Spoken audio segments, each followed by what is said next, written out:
Hello students, सभी को good morning. आज हम बीएससी पार्ट सेकेंड ईयर के लिए बायोकेमिस्ट्री का नया topic metabolism of fatty acid इन्हीं बसा हम लोग को आपसे स्टार्ट कर रहे हैं। ठीक है, आपने पिछली वीडियोज में उपापचय के बारे में बहुत कुछ पढ़ा और उपापचय के बारे में बहुत कुछ जान लिया है। अतः यहाँ पे ज़्यादा कुछ नहीं बताते हुए सिर्फ हमारी जो आज का टॉपिक है इसी को स्टार्ट करेंगे सीधे अपन।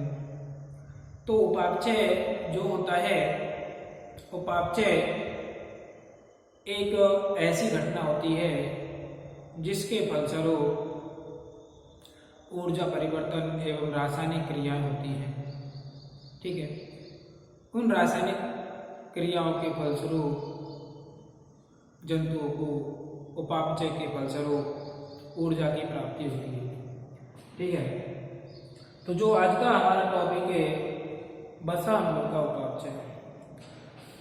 आपने कार्बोहाइड्रेट्स का उपापचय पढ़ा। ठीक है, कार्बोहाइड्रेट के उपापचय के फलस्वरूप क्या होता है, ग्लूकोज का उपापचय होता है और एक ग्लूकोज के मॉलिक्यूल से 38 एटीपी एनर्जी का संश्लेषण होता है। ठीक है, अब जो कार्बोहाइड्रेट का उपापचय होता है उसमें ग्लूकोज के अणु का उपापचय हुआ था। अब जो आवश्यकता से अधिक ग्लूकोज के अणु होते हैं वो ग्लूकोज के अणु पेशियों में ग्लाइकोजन के रूप में संरक्षित रहते हैं, जिनका की आवश्यकता पड़ने पर क्या होता है, ऑक्सीकरण होता है। जैसे यदि हम बात करें कि यदि हम भूखे रहते हैं, कई दिनों तक भूखे रहते हैं अथवा व्रत वगैरह रहते हैं, तो उस दौरान जो हमारे शरीर के लिए ऊर्जा की प्राप्ति होती है वो पेशियों में संरक्षित ग्लाइकोजन से प्राप्त होती है। ठीक है, इसके अलावा जब ग्लाइकोजन का स्टॉक खत्म हो जाएगा, जब हमारे पेशियों में ग्लाइकोजन समाप्त हो जाएगी या संग्रहित ग्लूकोज समाप्त हो जाएगा, तो उस वक्त हमारे शरीर को ऊर्जा कहाँ से मिले।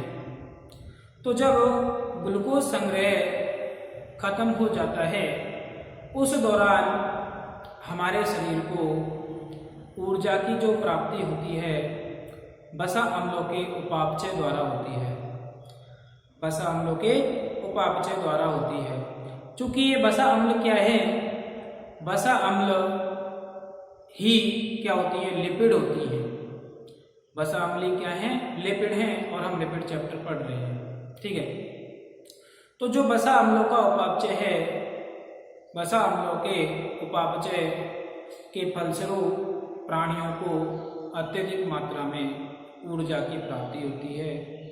अब जो बसा अम्लों का उपापचय होता है माइटोकॉन्ड्रिया में संपन्न होने वाली घटना होती है, अर्थात माइटोकॉन्ड्रिया में इन बसा अम्लों का क्या होता है, मेटाबॉलाइजेशन होता है, उपापचयीकरण होता है। अब जो फैटी एसिड्स का मेटाबॉलिज्म है मेनली दो विधियों द्वारा होता है। एक तो होता है बीटा ऑक्सीडेशन द्वारा, एक तो क्या होता है बीटा ऑक्सीडेशन यानी कि बीटा ऑक्सीकरण, दूसरा होता है अल्फा ऑक्सीडेशन। ठीक है, दो प्रकार से वसा अम्लों का उपापचय होता है, एक तो बीटा ऑक्सीकरण और दूसरा अल्फा ऑक्सीकरण। ठीक है, तो जो आज हम पढ़ेंगे मेनली जो हमारा पर्पज है आज की हमारी जो वीडियो का पर्पज है वो क्या है, बीटा ऑक्सीडेशन।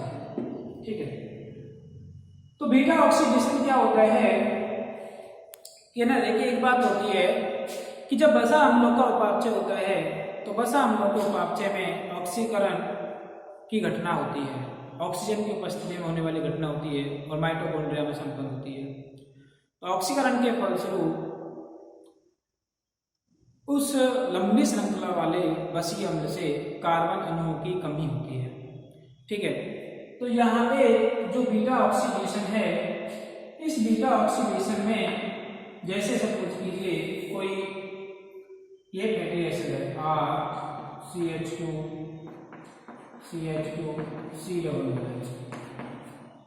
ये क्या है, कोई फैटी एसिड है। Fa का मतलब कसीय अम्ल या फैटी एसिड। तो इसमें जब हम आपने केमिस्ट्री में पढ़ा है तो इनका जब नामकरण करेंगे तो नामकरण IUPAC पद्धति के अनुसार किधर से नंबरिंग करते हैं पहले। तो प्रतिस्थापी समूह क्या जुड़ा हुआ है, कार्बोक्सिल समूह जुड़ा हुआ है।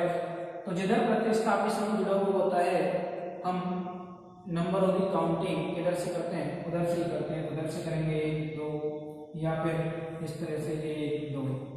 तो प्रतिस्थापी समूह के पास जो कार्बन होता है वो पहला नंबर, दूसरा नंबर, इसके पास इस तरह से नामकरण कर सकते हैं। जो प्रतिस्थापी समूह के नजदीक जो कार्बन होता है वह कार्बन अल्फा कार्बन कहलाता है। तो कार्बन कौन सा कहलाता है, अल्फा कार्बन कहलाता है।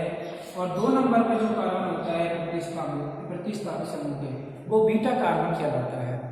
तो यहाँ पे बीटा कार्बन ये है, इस बीटा कार्बन से है ना, जो ये बीटा है ये क्या कहला रहा है, बीटा कार्बन।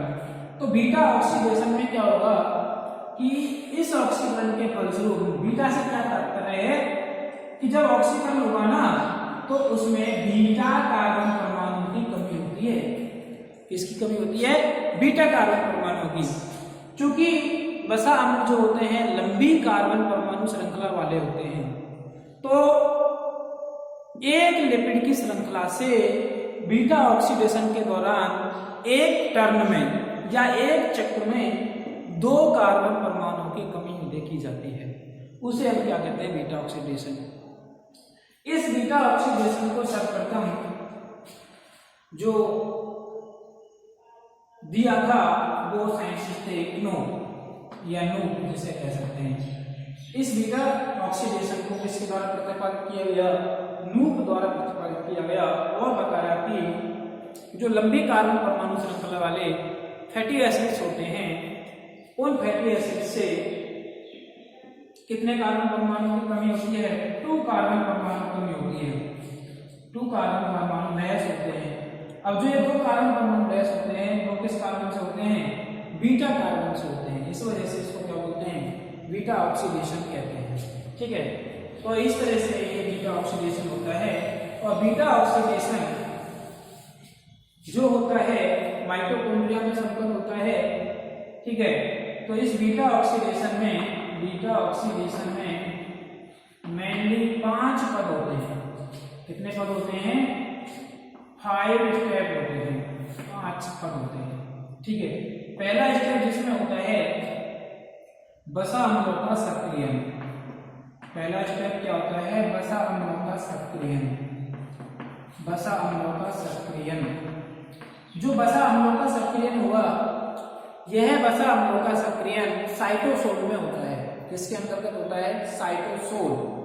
अब जो इसके अंतर्गत क्या होगा कि किसी भी चीज को सक्रिय करने के लिए, सपोज कीजिए आपके ऊपर लेता हूं मैं, आप क्लास में बैठे हो, विद्यार्थी हैं आप क्लास में बैठे हो, ठीक है, एक तरह से बिल्कुल सुस्त बैठे हो और मैं आपको देख रहा हूँ, ऑब्जर्व कर रहा हूँ किसी को ठीक ढंग से, तो आपको मैंने एक थप्पड़ मार दिया, आप क्या हो गए, एक्टिव हो गए। कैसे हुए एक्टिव, जो मैंने थप्पड़ मारा आपको उससे क्या हुई, आप में ऊर्जा रिलीज हुई, यानी सक्रिय होना। ठीक है, इसी तरह से जो वसा अम्ल हैं, इन वसा अम्लों से हमें किसकी प्राप्ति करनी है, ऊर्जा की प्राप्ति करनी है। तो इनको सबसे पहले क्या करना होगा, एक्टिव करना होगा। क्या करना होगा, सक्रिय करना होगा। तो सक्रियण किस एंजाइम की उपस्थिति में होता है, थायोकाइनेज एंजाइम की उपस्थिति में होता है। किस उपस्थिति में होता है, थायोकाइनेज एंजाइम की उपस्थिति में होता है। और जो थायोकाइनेज एंजाइम की उपस्थिति में, इसके लिए किसकी आवश्यकता होगी, ऊर्जा की आवश्यकता होगी। तो जब वसा अम्लों का उपापचय होता है तो एक एटीपी के अणु से, है ना, 2 इनऑर्गेनिक फॉस्फेट निकल जाते हैं, प्लस क्या होता है, एएमपी होता है, एडिनोसिन मोनोफॉस्फेट, एडिनोसिन मोनोफॉस्फेट बचता है और 2 फॉस्फेट के अणु निकल जाते हैं। ठीक है, तो इस तरह से यदि इसको हम इस तरह से देखें तो ये क्या है, कोई बसीय अम्ल है, ठीक है। तो इस बसीय अम्ल का जब सक्रियण होगा तो सक्रियकरण किसके एंजाइम की उपस्थिति में होगा, थायोकाइनेज एंजाइम की उपस्थिति में होगा, और थायोकाइनेज एंजाइम की उपस्थिति में होगा। और इसके साथ एक और क्या जुड़ता है, कोएंजाइम जुड़ता है। क्या जुड़ता है, कोएंजाइम। एस का मतलब है थायो, थायो समूह के साथ कोएंजाइम जुड़ता है तो क्या बना लेगा, देखिए सक्रिय एसाइल कोएंजाइम बना लेगा। कैसे बना लेगा, एसाइल कोएंजाइम, एसाइल कोएंजाइम कैसे बनेगा, देखिए यहां से ये जो हाइड्रोक्सिल समूह है, हाइड्रोक्सिल समूह निकल जाएगा और क्या बनेगा, देखिए RCH2 CH2COSH। ये जो होता है क्या होता है, एसाइल कोएंजाइम में होता है। ये जो बना है RCH2CH2COSH, ये क्या होता है, एसाइल कोएंजाइम पे होता है। इसके फलस्वरूप प्राप्त हुआ है थायोकाइनेज एंजाइम की उपस्थिति में, और कोएंजाइम एसिड जब इसके साथ ऐड करते हैं तो बसा अम्ल से बदल गया ऐसा कोएंजाइम है। तो इस तरह से पहला पद ये हो गया बसा अम्लों का सक्रियण, ठीक है। दूसरा स्टेप जो होता है, दूसरा स्टेप होता है विहाइड्रोजनीकरण। जो एसाइल कोएंजाइम ए बनेंगे, अभी इसके फलस्वरूप क्या बना है, एसाइल कोएंजाइम ए, उसका क्या होगा, विहाइड्रोजनीकरण। क्या होगा, विहाइड्रोजनीकरण, विहाइड्रोजनीकरण, ठीक है। इस विहाइड्रोजनीकरण के फलस्वरूप हाइड्रोजन के मॉलिक्यूल्स निकलते हैं। विहाइड्रोजनीकरण, बी का मतलब निकालना, निष्कासित करना, हाइड्रोजनीकरण मतलब हाइड्रोजन के परमाणु। तो इसमें हाइड्रोजन के परमाणु निकलते हैं, और वो हाइड्रोजन के जो परमाणु निकलते हैं अल्फा और बीटा कार्बन से एक एक हाइड्रोजन का परमाणु निकलता है। जब विहाइड्रोजिनेज एंजाइम की उपस्थिति में विहाइड्रोजनीकरण होता है तो जो एसाइल कोएंजाइम ए होता है, एसाइल कोएंजाइम से तो जो अल्फा बीटा कार्बन होता है उससे एक हाइड्रोजन का परमाणु निकलेगा डिहाइड्रोजनेज एंजाइम की उपस्थिति में, जिसे डिहाइड्रोजनीकरण कहते हैं। तीसरा स्टेप जो होता है वो होता है जलयोजन का। तीसरा स्टेप क्या होता है, जलयोजन का। जलयोजन मतलब हाइड्रेशन। इसमें क्या होगा कि जल का मॉलिक्यूल जुड़ता है, एक जल का अणु जुड़ता है इनोल हाइड्रेज एंजाइम की उपस्थिति में।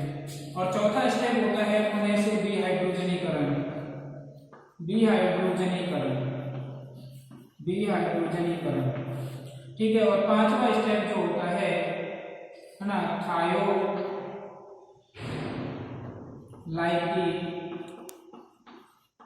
विदलन। पांचवा स्टेप क्या होता है, थायोलाइटिक विदलन। तो इस तरह से इस पांच प्रोसेस में एक वसा अम्लों का ऑक्सीडेशन होता है। तो इसको हम एक चक्रीय संरचना को इस तरह से देख सकते हैं कि सर्वप्रथम जो फ्री फैटी एसिड्स होते हैं, स्वतंत्र वसा अम्ल होते हैं, वे स्वतंत्र वसा अम्लों का सबसे पहले क्या होगा, सक्रियण होगा, एक्टिवेशन होगा। तो एक्टिवेशन किस एंजाइम की उपस्थिति में होता है, थायोकाइनेज एंजाइम की उपस्थिति में होता है। और इसके साथ क्या ऐड किया जा रहा है, कोएंजाइम एसिड, थायोकाइनेज एंजाइम की उपस्थिति में ना, इसलिए कोएंजाइम एसिड इसके साथ ऐड होता है। और इसके सक्रिय होने के लिए किसकी आवश्यकता होती है, ऊर्जा की आवश्यकता होती है, जो एटीपी से प्राप्त होगी। और एटीपी से प्राप्त होगी तो दो इनऑर्गेनिक फॉस्फेट इससे निकल जाते हैं और क्या बनता है, एएमपी बनता है, एडेनोसिन मोनोफॉस्फेट बन जाता है, जिसे हम क्या कहते हैं, वसा अम्लों का सक्रियण कहते हैं, ठीक है। उसके पश्चात जो प्राप्त एसाइल कोएंजाइम में होता है, इसका होता है डिहाइड्रोजनीकरण, डिहाइड्रोजनेशन, ठीक है। डिहाइड्रोजनेशन मतलब डिहाइड्रोजनीकरण। तो एसाइल कोएंजाइम जो ये है, जो अभी हमने संरचना बनाई थी, इसको मैं करता हूँ दशा में इधर बनाता चलूंगा आपको। जब हमने पहला स्टेप में क्या पढ़ा था, सक्रियण पढ़ा था, तो सक्रियण के फलस्वरूप क्या प्राप्त हुई संरचना RCH2CH2, ठीक है, COSH प्राप्त हुआ था ना। तो इसका जब हाइड्रोजनीकरण होगा, विहाइड्रोजनीकरण होगा, तो इसका जो अल्फा बीटा कार्बन है, ये अल्फा और ये बीटा है, तो इस अल्फा बीटा से एक एक हाइड्रोजन का परमाणु निकल जाएगा। तो इनके मध्य जब एक एक हाइड्रोजन का परमाणु निकलेगा ना, तो क्या बनेगा, देखिए इससे एक हाइड्रोजन का परमाणु निकलेगा -H और यहाँ से -H, तो क्या बन जाएगा RCH। जब एक एक हाइड्रोजन निकल गया तो इसकी संरचना पूरी करने के लिए इनके मध्य क्या है, डबल बॉन्ड, ठीक है, RCH CO जिसे हम क्या बोलते हैं अल्फा बीटा असंतृप्त एसाइल कोएंजाइम। ये जो संरचना है किसके फलस्वरूप प्राप्त हुई है, एसाइल कोएंजाइम के डिहाइड्रोजनीकरण के फलस्वरूप, जिसके डिहाइड्रोजनीकरण जब हुआ तो दो हाइड्रोजन के परमाणु निकले हैं, -H2 हो गया ना, तो हो गए ना, ठीक है, दो हाइड्रोजन में -H2 हो गया। इस हाइड्रोजन के परमाणु को ना रिड्यूस्ड कोएंजाइम में FAD द्वारा ग्रहण कर लिया जाता है और किसका संश्लेषण होता है FADH2 का, और जो ये संरचना बनती है ये कहलाती है alpha beta unsaturated acyl coenzyme. ठीक है, इस FADH2 से कितने अणु प्राप्त होते हैं ATP के, इलेक्ट्रॉन परिवहन तंत्र में 2 ATP के अणु प्राप्त हो जाते हैं यहाँ पे। ठीक है, आगे चलते क्या होता है कि जो alpha beta unsaturated acyl coenzyme जो होता है इसका क्या होता है, तीसरा स्टेप में हाइड्रेशन होता है, इन जलयोजन की प्रक्रिया होती है, अर्थात इसमें क्या होता है H2O ऐड होता है इस एंजाइम की उपस्थिति में, इनोल हाइड्रेज की एंजाइम की उपस्थिति में, और क्या बना लेगा बीटा हाइड्रोक्सी एसाइल कोएंजाइम। जब ये संरचना बनी है अल्फा बीटा अनसैचुरेटेड, इसके साथ जब जलयोजन होता है तो इस पर क्या बन जाएगा RCHOH, CH, ठीक है, 2COSH, ये बन जाएगा, इसको बोलते हैं बीटा हाइड्रोक्सिल एसाइल कोएंजाइम। ये क्या बनेगा beta hydroxyl coenzyme acyl coenzyme. ठीक है, इसका पुनः से क्या होता है डिहाइड्रोजनीकरण होता है, डिहाइड्रेशन हो गया, नहीं डिहाइड्रेशन नहीं, डिहाइड्रोजनेशन होगा, डिहाइड्रोजनेशन। ठीक है, पुनः से जो बीटा हाइड्रोक्सिल एसाइल कोएंजाइम बनता है इसका विहाइड्रोजनीकरण होता है। अब विहाइड्रोजनीकरण के फलस्वरूप इससे कितने हाइड्रोजन निकलेंगे, उन्हें से कोई 2 हाइड्रोजन निकलेंगे, और किस एंजाइम की उपस्थिति में होगा डिहाइड्रोजनेज एंजाइम की उपस्थिति में, और जो होगा उससे क्या प्राप्त होगा बीटा कीटो एसाइल कोएंजाइम। तो जो ये संरचना है ये क्या है बीटा हाइड्रोक्सिल एसाइल कोएंजाइम है। जब इसका डिहाइड्रेशन हो रहा है, डिहाइड्रोजनेशन हो रहा है, तो डिहाइड्रोजनेशन के फलस्वरूप जो बीटा समूह है यह बीटा समूह किसमें बदल जाएगा, कीटो में परिवर्तित हो जाएगा। किसमें परिवर्तित हो जाएगा, कीटो में परिवर्तित हो जाएगा। कीटो में परिवर्तित कैसे होगा, यहाँ से निकल गया, ठीक है, एक हाइड्रोजन से यहाँ से निकल गया, OH से एक हाइड्रोजन निकल जाएगा, यहाँ से निकल जाएगा, और ये क्या बन जाएगा डबल बॉन्ड। इस तरह से संरचना प्राप्त हो जाएगी, जिसको हम क्या बोलते हैं बीटा कीटो एसाइल कोएंजाइम। अब ये संरचना प्राप्त हो गई है डिहाइड्रेशन के फलस्वरूप। ठीक है, पहले कुछ अलग संरचना थी, जब इसका पुनः से डिहाइड्रेशन हुआ बीटा हाइड्रोक्सिल एसाइल कोएंजाइम का, तो क्या प्राप्त हो गई बीटा कीटो एसाइल कोएंजाइम प्राप्त हो जाता है। बीटा कीटो एसाइल कोएंजाइम का अगले लास्ट स्टेप में थायोडाइनिक क्लीवेज होता है, यानी कि थायोकाइनेज एंजाइम की उपस्थिति में विदलन होना, विदलन का मतलब तोड़ना। तो जो ये बीटा कीटो एसाइल कोएंजाइम होता है विदलन के फलस्वरूप 2 समूहों में टूट जाता है। 2 समूह में होंगे, एक तो एसाइल कोएंजाइम बन जाता है,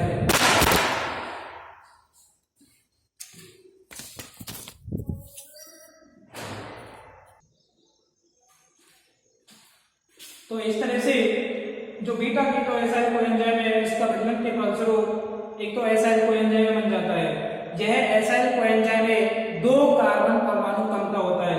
ये पहले जो एसाइल कोएंजाइम में होता है इसमें 2 कार्बन ज्यादा हैं और आगे बढ़ने वाला 2 कार्बन कम परमाणु वाला होता है, और साथ में एसिटाइल कोएंजाइम ए बन जाता है।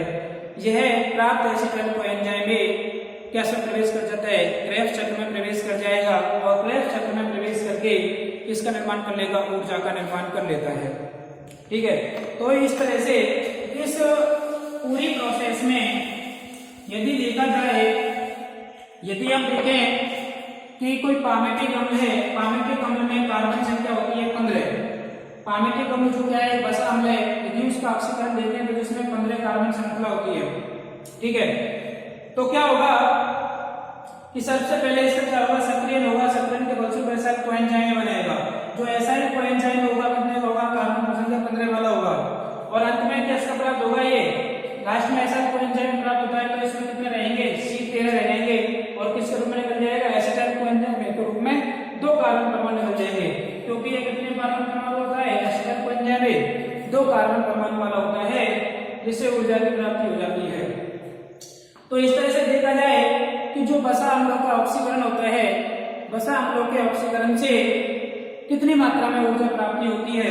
तो देखते हैं अपन।